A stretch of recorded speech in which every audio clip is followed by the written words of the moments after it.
Okay, here we have our little Tesla charging kit. This is your home charging kit. Within, we have a couple of things. This doohickey right here and the cord, that's your charging adapter, whatever you want to call it, charger, whatever. And here's the plug that goes in the car. Then here's a plug here. This is a 120 volt plug that actually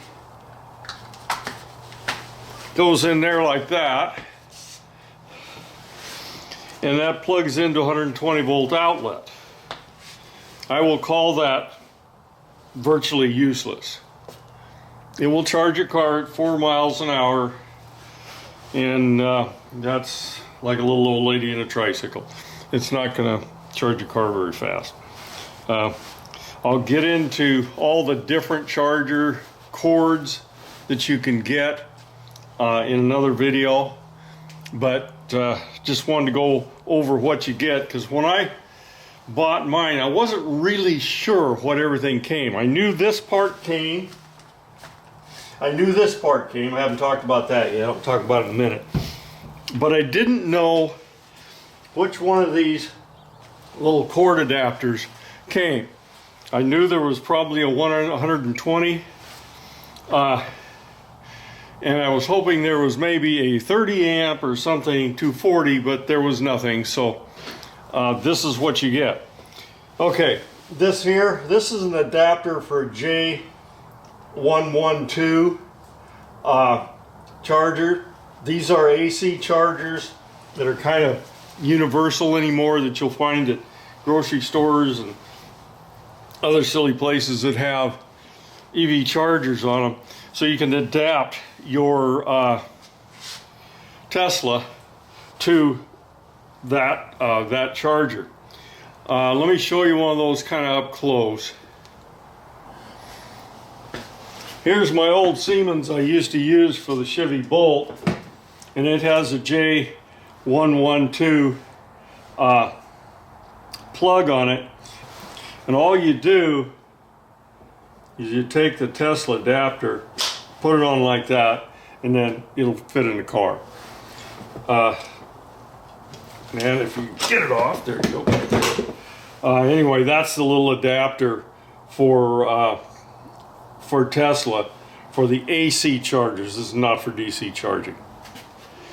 I wanted to take this opportunity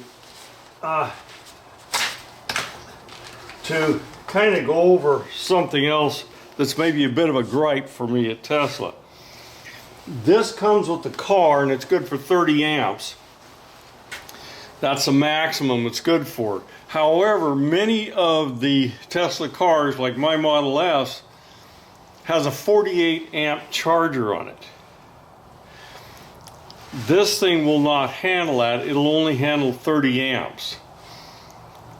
And I kind of have to question what the point was of selling a car that cost over $100,000, in my case it did anyway, and putting kind of a wimpy charger on it. Yeah, the 30 amp charger is far better than using this 110 volt thing, but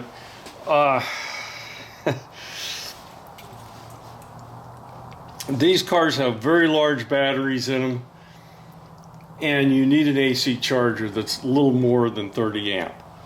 If the internal charger is 48 amp, we should be able to charge 48 amps with it.